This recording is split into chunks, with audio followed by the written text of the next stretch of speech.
a certain level of baseball. I went out Monday, I guess it was, to Fluor Field. And Heath Hembry of the Red Sox was throwing. And he was pumping it in there like at 97 or 98. Wow. Nasty breaking stuff. Daniel Bard was throwing. Madison Youngner was throwing. And, it just makes me feel better to know that I would have never hit that. Oh, yeah. Oh, yeah. I'm standing there. Time to react to that. It's just. Well, even Logan Davidson wasn't making contact. Logan was not hitting them at all. Really? Like, he was just floundering. Yeah. And I even have a picture where he never even moved his feet, and it was just hands. And he's just kind of sticking the bat out there hoping to make contact. And I'm like, if Logan's struggling to make contact, I never would have. Oh, yeah. It's different at that level with those guys, too, because even 97, 98, nothing's flat. Everything is tailing, cutting, sinking. It's ridiculous. Yeah, man. Hembry was throwing a little cutter that was just filthy. I mean, filthy. Yeah. The other pitchers were kind of standing behind the cage laughing about it. Yeah. That's why it's so amazing watching guys that, hit home runs in major league level or can get close to hitting 300 in a season. It's like, how do you do it? Yeah, you see guys, I was reading something the other day that the year that DiMaggio hit 340 and hit 41 bombs and drove in 120, he struck out 11 or 12 times. Wow. Like, how do you do that? Like, how do you do that? That's ridiculous.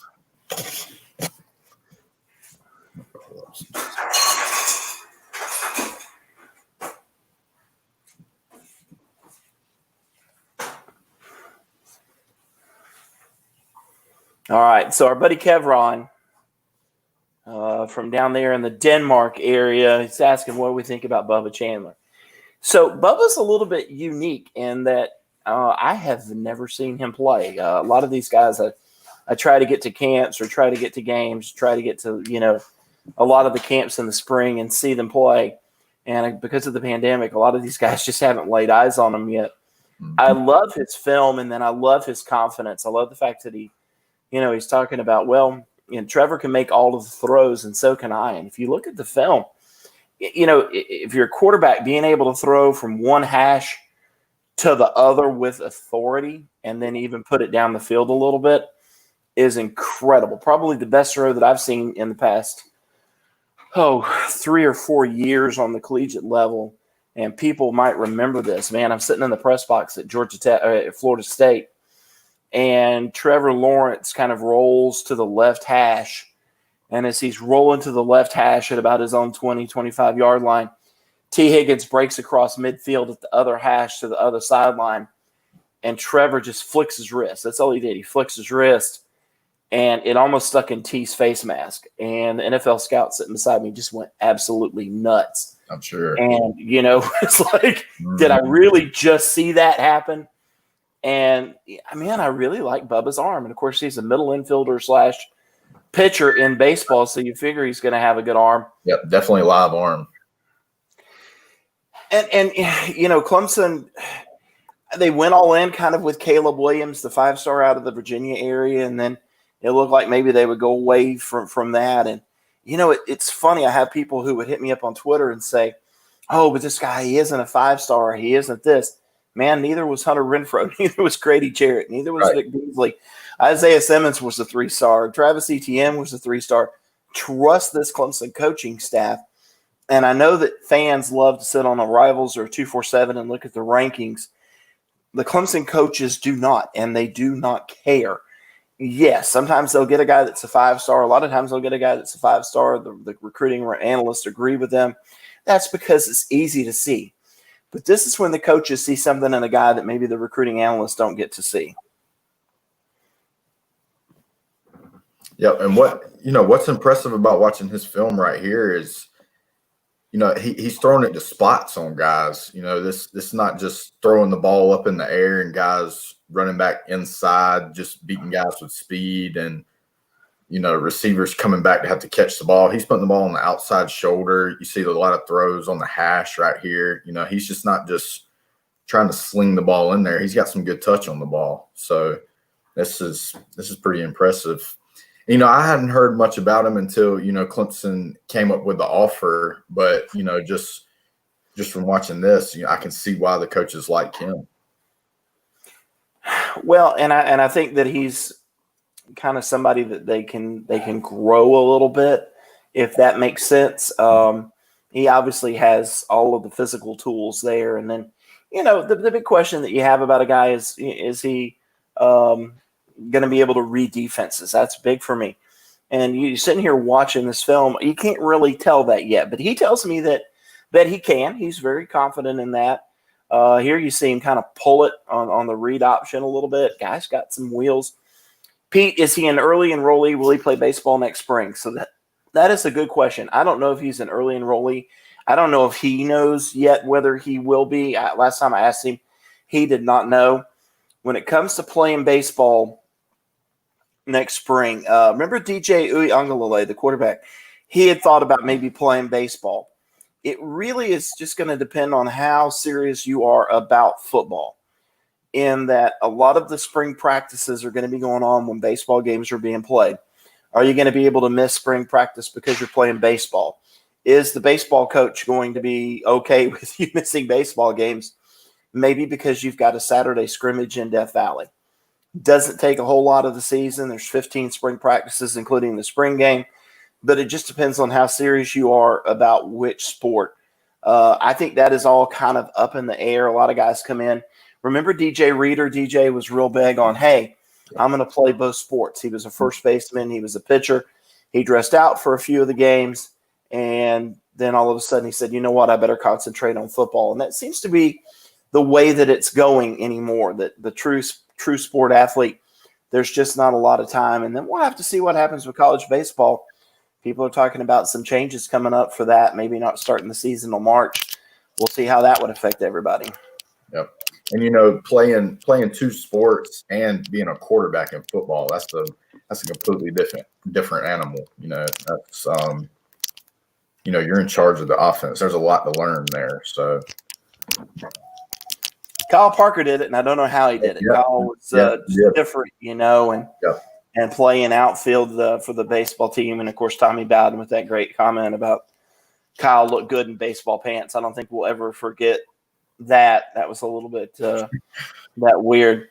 Hunter Helms. All right, so Hunter Helms is another kid. He's from the mid-state, South Carolina, going to get a preferred walk-on spot. He's another one I think Clemson is looking at just to kind of add numbers.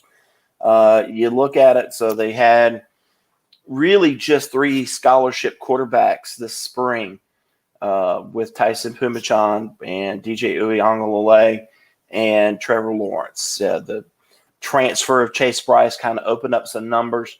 So they've added Hunter Helms. Hopefully, he can get in there and provide some numbers this fall, see if he can earn a spot on the depth chart. In fact, I think they feel so comfortable with that. They went ahead and they moved in Batson back to safety during the spring. Hunter's a guy that I like. I don't know that, he's a guy that's going to come in and, all of a sudden, maybe a year from now, you're looking and going, well, he's going to vie for a starting spot. But I think he's a guy that can get better. And then you look up in 2 or 3 years and everybody's going to go, hey, where did he come from?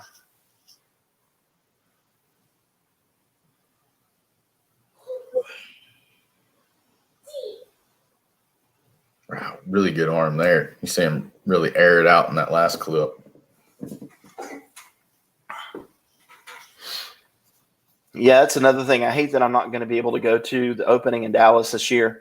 Going last year, Spencer Rattler, the guy that's going to Oklahoma. Yep. Oh, impressive. Looked like he could really be a leader. There's some really good guys go there. I hate that I'm going to miss that. So it looks like we're getting ready to look at Zyre Patterson here. So Zaire, incredible. Talking to his head coach over the past couple of days, knowing that the commitment was coming. And he talks about his length and how they'd like to use him. So in his first year or two, they used him more as just a down lineman last year. As you can see here, they dropped him into coverage a lot, playing that buck spot. and he had 4 interceptions. He returned 2 for touchdowns. You have to love that length. He's going to have to gain weight, and that's going to happen over the next year. It'll happen when he gets into a college program. And the deal is, Clemson has recruited so well at defensive end over the last couple of years. There's a lot of numbers there. So maybe he's not going to be a guy that has to come in and play right away, and he can get in Joey Batson's power hour, as we like to call it. But he reminds me of a younger Cleveland Farrell, kind of with that size. He has good lateral movement, moves his hips really well, seems to be able to get outside. And the head coach said that, they had one play where they just looked at him and they said money, and he knows it right then. He's supposed to go get the quarterback. 11 sacks last year. Look at that right there. He just kind of reaches up and intercepts the ball and takes it back for a touchdown. Yes. That's what you call a freak. Yep. Same thing here, Tippett. But, him lining up at end in the stand-up position, he doesn't have to use a whole lot of moves there. He's just running by guys. So, he's athletic. And, like you said, he's also coordinated enough to where you see it here. But yeah, there's I'm sure Brent Venables can find a lot of things to do with a guy with this. It's a college, and they don't understand how to play defense. They've never had to set the edge. Look, you're going to play for Brent Venables. You better learn how to set the edge. Mm-hmm. You better learn how to stay in a gap. You better learn how to be able to read an offense. I was talking to Ben Boulware via text the other night, and Ben was sending me screenshots of the 2016 National Championship game, of the alerts that he had, things that he had watched film to look out for. So I asked Coach Middleton, I said, look, so many of these guys, they just get by on the high school level because they're so much better than everybody else. Their physical tools are better. But can he read an offense? Does he understand his role? And he said, oh, absolutely. And he said, sometimes we just have to tell him, it's okay to go chase the ball carrier. It's okay to go get the quarterback because he understands gap integrity. Yeah, you could see it there in that clip, just keeping his leverage right there, forcing everything back inside. That's a lot of times with somebody like that that's so fast, it is easy to just take off and chase the ball and leave a cutback lane for somebody. But you can tell that he's a football player. I think if you want to know what I mean about setting the edge and gap integrity, and you want to see a great example, I'm not going to call out any player, but go look at the Ohio State game, the Fiesta Bowl, and you will see that first, I think it was maybe his first long run by J.K. Dobbins. And that is where he kind of does that little sprint draw where he's kind of going to run up in that B gap. And the defensive end, I don't know who was on the field at that time, but the defensive end gets sucked outside. He gets sucked in by what the quarterback does, and Dobbins just cuts it back. And once he beats one safety, then it's free reign right down the middle of the field. That's gap integrity. That's what we're talking about. And again, if you listen to that video that we posted on Tiger the other night where the players and coaches were rewatching that 2016 game, all of the defensive ends kept saying, set the edge. Set the edge. That's where you've got a responsibility. And I have a great story that I love to tell, and I think I can say it here. But I was in an interview with Kevin Steele when he was at Clemson, and it was after one of those Georgia Tech games. And I asked him a question, and I said, Steele, here we go. What is your answer to this? And he got mad at me, and he stormed out of the interview session. And then a little while later, somebody came and got me and said, Coach Steele wants to see you in his office. And I went in, and Coach Steele said, I think you understand defense. So on this play right here, who does the defensive tackle have? Well, it's easy. He's got the running back coming through the hole. Who does he chase? Well, he's chasing the tight end. And that's what we're talking about. People think playing defense is so easy, but these guys have their assignments. You have to play assignment football, whether it's the option of Georgia Tech or you're playing that wide open spread of Oklahoma or somebody like Ohio State. Yep, absolutely. And it's not always about, being the guy that make the play. Sometimes it's, doing your job so someone else is in a position to make the play. Right. That's why Clemson has been so good, had so many good linebackers, is they've had good defensive tackles who occupy blocks. If you've got a guy like a Dexter Lawrence, and people want to look at the tackle numbers. No, you don't look at the tackle numbers. How many blockers did he occupy on a play? There were times that I saw 3 offensive linemen trying to block Dexter Lawrence, and Kendall Joseph would get in there for a tackle, and everybody's like, oh, man, what a great play by Kendall. Absolutely. Great play by Kendall to read the play. Great play by Dexter Lawrence or Jordan Williams or Tyler Davis last year to occupy a number of blockers. That's their job. Yep. And yeah, so Clemson Carson says Patterson looks like a guy be a threat to play both DN and linebacker. Thoughts on that, Jake? Yeah, I mean, you can just see him right here in the, he's already comfortable standing up on the edge right here. So I'm sure getting out in space and, defending the flats a little bit, he looks completely comfortable doing that. So, the being 230 right now, but he still has a whole, he's a junior right now. People need to keep that in mind. He still has a whole year of high school football, and then he'll have a summer of a strength and conditioning program working with, Coach Batson and all those guys. So, I think definitely a candidate to do both. So there were some questions that are not coming across on our feed, but they are on Facebook. Chris Autumn Brown says, what wide receiver will step up to help take the pressure off of the number one wide receiver? Will the tight end be utilized more? I do think the tight end will be utilized more. Jordan Leggett is, as they say, really the last tight end that had an impact in the passing game. We saw a glimpse of what Braden Galloway can do in the postseason. We saw that in the Fiesta Bowl, saw it in the national championship game. He is a guy that's going to be able to stretch the field. I think he's probably the best receiving threat Clemson has had since the Jordan Leggett days, as my little fella here is thinking he's going to climb up in my lap. But yeah, the best receiving threat. I think that they're going to use him. And then, we still don't know what's going to happen with Justin Ross. Look, Clemson has said surgery probably going to happen in June, and we're talking about a neck and but we haven't heard, yes, they expect him to play this year. No, they don't expect him to play. We don't know yet. But what happens if Justin has to miss some time?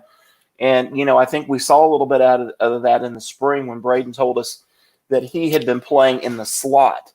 Now, granted, you can play H-back in the slot, that tight end hybrid H-back. But I think they're going to use him more that way this year, that you'll have certain blocking downs, but he's going to be a guy that can stretch the field. Had that 61 62 yard reception against Ohio State, or maybe it was LSU, and I think he's going to be a guy that can take some pressure off the wide receivers and give Trevor a great option on third down. I was a little surprised at the numbers. Clemson was right there with third down numbers last year as opposed to 2 years ago. I thought maybe the numbers would be a little bit different, but they're about the same. But it looked like Clemson kind of struggled in that 3rd and 3, 3rd and 4 range, and I think a tight end will help them there. Yep, absolutely. And, the guys, just speaking on some other guys at wide receiver, Ngata and Batson, I'm sure those guys are ready to step up and take on a larger role too. And you still got to remember Amari Rogers, that's a guy that you can always count on. So I think there'll definitely be some guys that'll step up and help out with keeping Ross in some one-on-one situations. And don't forget the name Cornell Powell. Oh, yeah, absolutely. Yep. He's missed time, but he apparently was the best wide receiver in the spring. Yep. And I think he was able to earn some of those accolades in the spring because Justin was out. So he really had stepped into that role. So, yeah, Ngata. You're going to have Amari Rogers, who's a year removed from surgery. Year removed actually this month, I guess, or maybe a little bit more than that. So he's going to be healthy. Ngata and Ladson, they've got to step up. Hey, Will Brown, a guy from nearby, Bowling Springs, he's a guy that I think can maybe make an impact. And then don't forget the name Brandon Spector, who is the new number 13, and he is going to be really good. Mm-hmm. Yep, I've seen a lot of comments from Dabo about him. So, yeah, I'm sure he'll definitely be a playmaker. Got another question on the bottom. Yes, I keep having to look down here at the little one.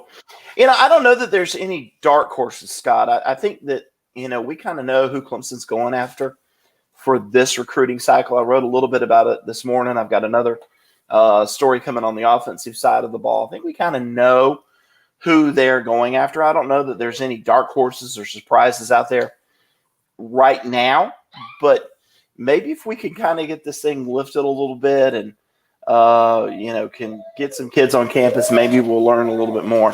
I think, the next thing that we have to watch out for is the all-in cookout. Haven't heard anything about that. Mm-hmm. Will they be able to have that at the end of July? And then that's going to really tell us what we need to know about who Clemson's chasing. Yep. And, a lot of these, a lot of the 21 guys, with having all this time to sit around and think about their decisions, a lot of these guys are committing. So, it'll be interesting to see if, Clemson maybe goes after a couple of guys if they don't get the targets that they're looking for. But it seems like Clemson's in a really good spot with everybody that they've sent offers out to. So especially the priority guys, I think a lot of guys are really high on Clemson. So yeah, Andrew Mokuba, the safety out of Texas, I think they've kind of really started to zero in on him a little bit. I think he's a guy that we're going to watch. Really, are they going to take one safety this class? Maybe, depends on attrition. I think the defensive line is done, except for maybe a defensive tackle. They're zeroed in on Peyton Page there. Mm-hmm. I think linebacker for now is done, unless they find a guy that can kind of play that hybrid safety linebacker spot. Maybe they would take another guy there that, as long as he could play a little bit of safety. So, yeah, again, they've kind of got the guys that they're looking for, the ones they want, and we'll see what happens the rest of this cycle. As for Troy Salato, he's another guy that you really have to like, and a lot of people will see a receiver like that and they want to think Hunter Renfrow right off the bat. Oh, here we go. No, totally different. This is a guy that can be a possession guy, but man, can he stretch the field. He's tall. He's not the tallest guy in the world, but man, can he jump. He's got great big hands, strong hands. He's a guy that I think can play in the slot, or he can play outside if you need him to. Yep. And I think, both of us have talked to Salato, and the thing that, that he said was that he moved to the slot this past year. So he's comfortable playing in that position. And one thing that you watch on his film, the number on his height doesn't really pop out, but just as far as him going up to get the ball, like you said, with those big hands, he just plays so much bigger than what he really is. So, and he's a very twitchy guy too, a very good athlete. So, you're right. He's a different than Renfrow, but he's plays really big and very fast. He put up an impressive numbers anytime he's been on a laser at any kind of combine.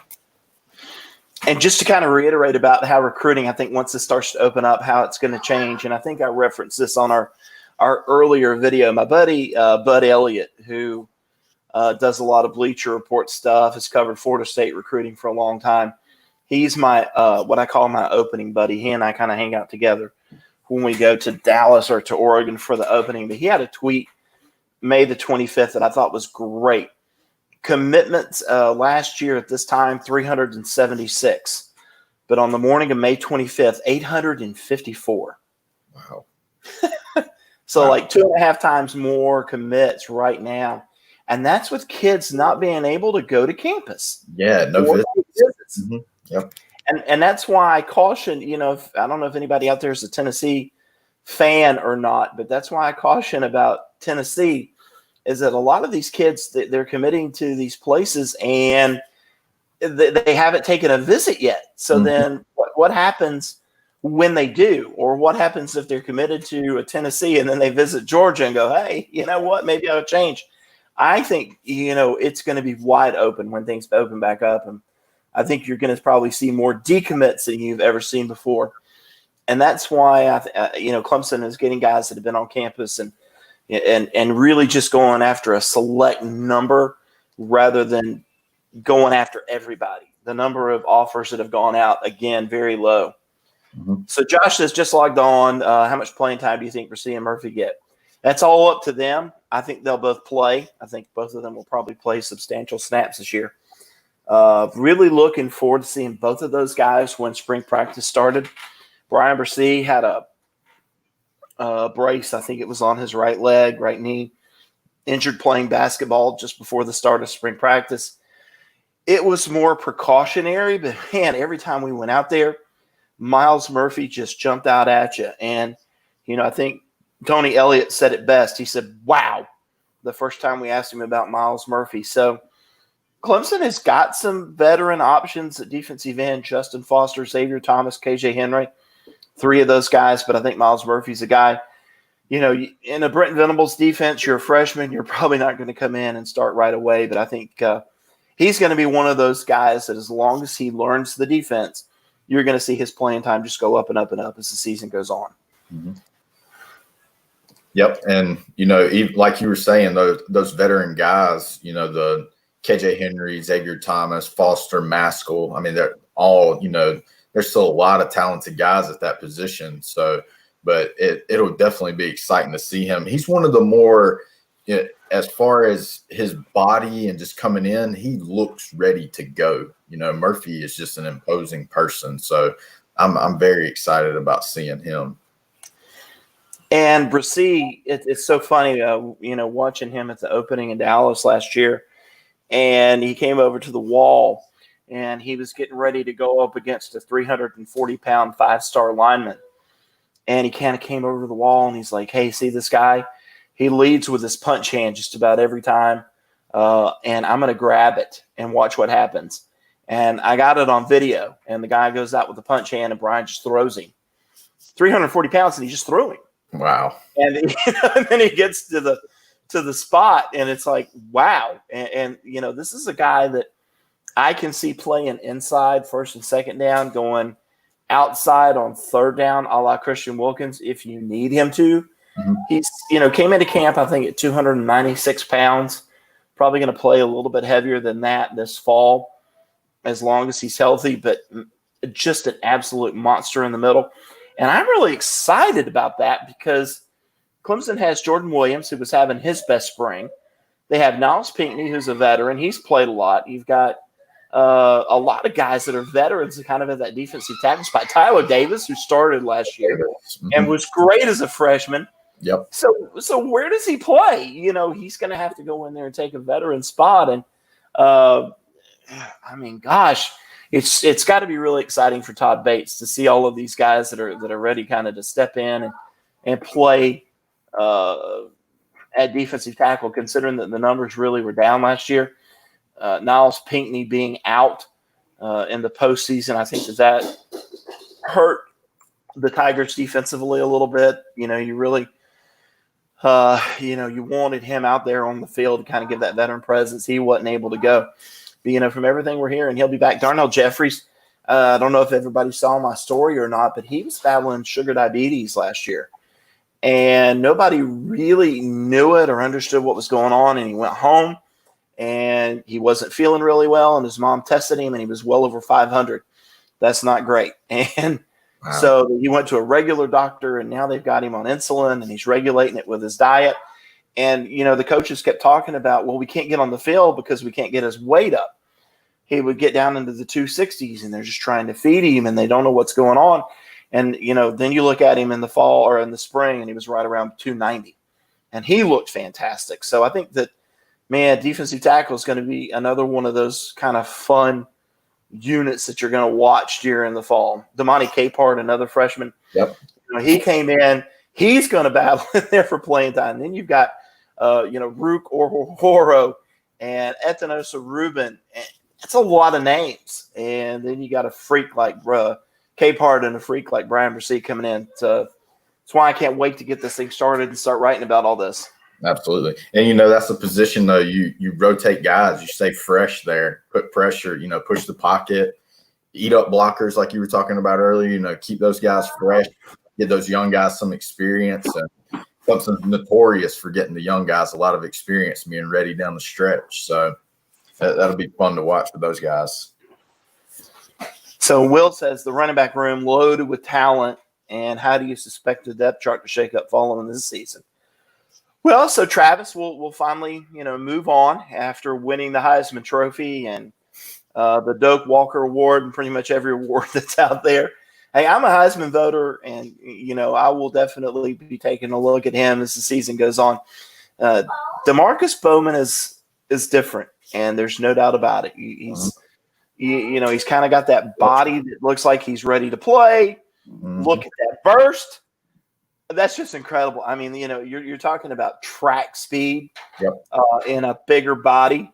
People love to say CJ Spiller, but he doesn't dance as much maybe as CJ did coming out of high school. He's more compact. Yeah, he's more compact. And I've talked to CJ about that, and CJ agrees with me. This kid's just kind of a little different. And, I don't know how it's going to shake out. I think it's all going to be really for DeMarcus. Because one thing we know, no matter how good he is at running the football, no matter if he can score every time he touches the ball, if he can't block, if he can't pass block, then he's not going to get on the field for Tony Elliott. And that is just a fact. Travis Etienne had to learn that lesson. Lynn Chase had to learn that lesson. Wayne Gallman had to learn that lesson. How's it going to shake out, man? It just really depends on DeMarcus. If he learns to pass block, the sky's the limit. Lynn Chase still has to learn to run maybe a little less upright at times. I think sometimes he goes too high, and that puts, as Tony will call it, ball in jeopardy. Tony Elliott hates the ball in jeopardy, but, man, you watch these DeMarcus Bowman highlights, and you kind of slack-jawed because it just is almost not fair watching him. So how will it shake out, man? You got Ches Malusi in there. You got Mikey Dukes in there. Don't forget that Kobe Pryor is also coming in. There's some dudes. Kobe Pryor is a guy that you just can't overlook. He kind of gets lost in the whole DeMarcus Bowman talk. Went and watched him. He's another one of those guys, man. He's just compact. He's a load. Yep. Maybe, he doesn't have the top end speed that some other guys have. This is some of these battles, man. Lynch, Malusi, Bowman. It's going to be fun. I really liked what I saw out of Malusi last year. Malusi proved 52 yards. Was it in the ACC championship game? He took it. He has that ability to hit the home run, also ability to hit the hole. I kind of liked what I saw out of him in the pass blocking. So Tony Elliott has a lot of weapons to play with. And then, then the year after that, then you're going to add Phil Maffa, who was another just absolute load. Yep. And, I don't want to make anybody mad. I truly don't. But when you look at Phil Maffa in a uniform, I think, oh, my God, he looks like he should be an Alabama running back because you've had all of those guys from Scarborough to Derrick Henry that just you look at him and you go, wow, that's going to be Phil Maffa. And then you add in Will Shipley, who can kind of do it all. And I think Clemson's going to use all over the field. And, again, Tony Elliott, so much fun that he's going to have. Bowman reminds me of Adrian Peterson. That's an apt comparison. And he's a good kid. He comes from a good family. Dabo really likes him. And, I just am hoping that we can get all these guys on campus and get them going and have a football season this year. I think we will. Dan Radakovich sent out an update last night saying they expect that, all of the games are going to be played. For me, selfishly, man, I'm hoping that trip to Notre Dame happens. Oh, yeah. I've never seen a game there. Nikki and I went up a couple of years ago, and we went all over the campus. And, we tried to break into Notre Dame Stadium. I'll just be honest. The security guard kept catching us, but we kept trying. And I really want to see a game there. And the fact that it's in early November and, it could be 70 degrees. It could be 30 degrees and snowing. You just don't know. So excited about that trip. Hey, going back earlier, we were talking about, some guys to help out with, wide receiver one. The way that Clemson uses the running backs now, the shovel passes and the screens, the running backs are involved a lot in the pass game. So, this one right here, Will Shipley, he'll be a fun one to watch with, some of those little, not misdirection, but almost just, moving the other way in the little pop pass out in space just to get these guys from green grass. It'll be fun to watch with some of these guys.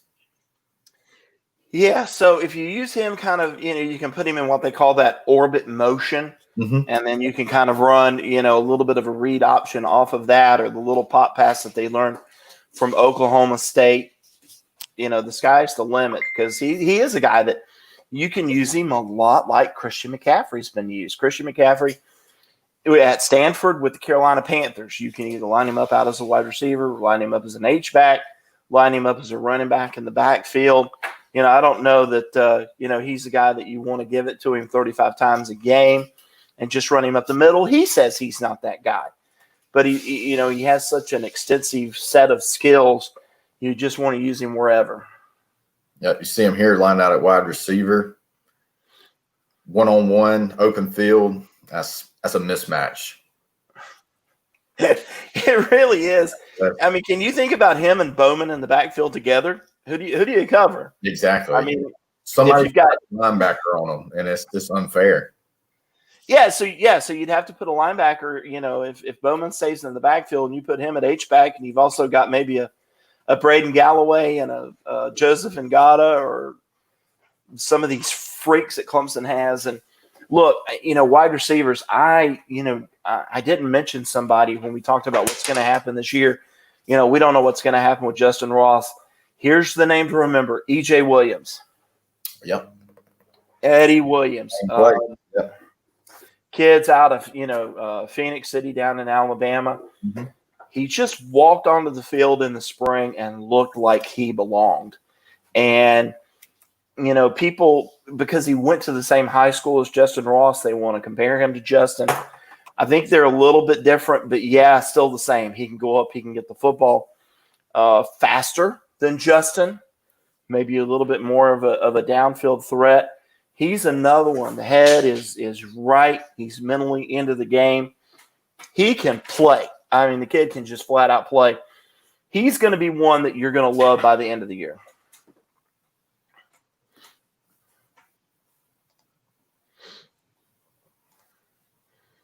Oh, I'm letting you take that one.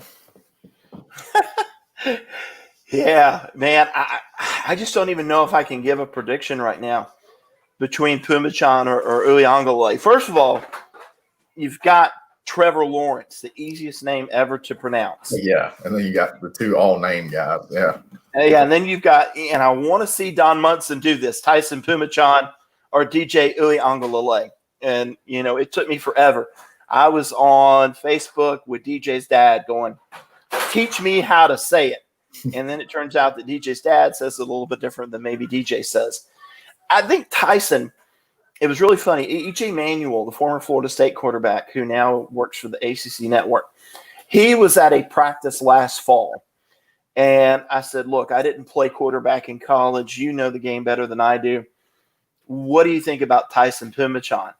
And he said, if I can just be honest with you, he reminds me of Kelly Bryant running the football and Taj Boyd throwing the football. Wow. And I'm going, well, that's a pretty good comparison right there, that, he can kind of do both things and do it well. And when he came into the fall practice, I was over there watching him, and I'm like, or spring practice, he's big. I mean, this kid has put in the work. He looks like he knows what he's doing.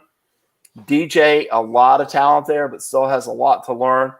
And, I think it's going to hurt him a little bit not being on campus after everything was shut down in March.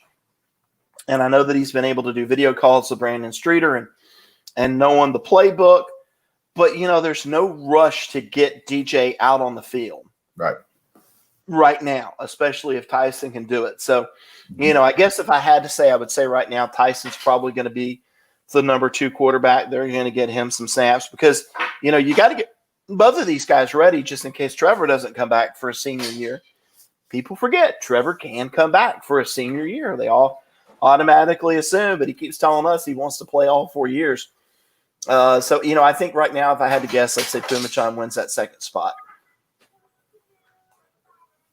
Yep, and I think based on experience, that's the biggest thing right now, like you said, not being on campus right now. So I agree with you. But I definitely think we do see him, and it'll be exciting. I'm sure the Valley will light up when he tries. It's really funny. The first time that I saw DJ, you've seen pictures, you've seen videos, but he came to that camp in 20, whatever it was, came out there. And, I texted him the night before and I said, hey, you're going to be out there tomorrow. Which session? I want to come over there. I need to take pictures. I need to be able to see you. And he told me what session he would be at. And so I get there and I run into one of Clemson's former players who was telling me a great Danny Ford story. And so I'm a little bit late getting out onto the field. And I go over there where Brandon Streeter is, and I'm looking for DJ. And I'm like, I don't see him. I see that guy, but that's a full-grown man. That's not a 16-year-old kid. And then I sit there, and I'm kind of looking at him, and I take the camera and dial it in. I'm like, oh, that full-grown man who looks like a 40-year-old, that's DJ. Yep. And he's 6'5", 248 pounds. And you go, whoo, that's a big quarterback. And then during the spring, man, I'm standing there after one of the practices, and we're waiting on Coach Sweeney to come over. And DJ asked Will Sweeney, will you throw with me? And Will says, sure. And he starts throwing from about the 25, 28-yard line into the back corner of the end zone. And you could hear the rotation of the football before it got there. Yep. And, I haven't heard that a lot at Clemson. There's been some guys with some really good arms. Kyle Parker had a good arm. I've heard that with Trevor from that kind of a distance. But, man, this was different. The spin rate was hot. And, Will just kind of turned and looked at me and raised his eyebrows. And I'm like, yeah, that's pretty impressive right there. So, DJ, obviously, all the tools big. So it's an interesting question about Trevor and pressing last year. Nikki, my wife, I think, knows more football than any woman out there and probably knows more football than I do. She comes up with some great things. And for people that don't believe it, a couple of years ago, we were sitting in the press box at the ACC championship game when Clemson played Virginia Tech. And we were sitting with a couple of Virginia Tech writers, and she was calling plays based off of formation before they happened. And the Virginia Tech writers were like, how do you know that? And she's like, yeah, I've watched film. I know what's coming. But we were talking about that, the fact that Trevor, after the great performance against Alabama in the 44-16 win, now all of a sudden you've got all this pressure to be this guy that everybody thinks is the best player in college football, the best it's ever been.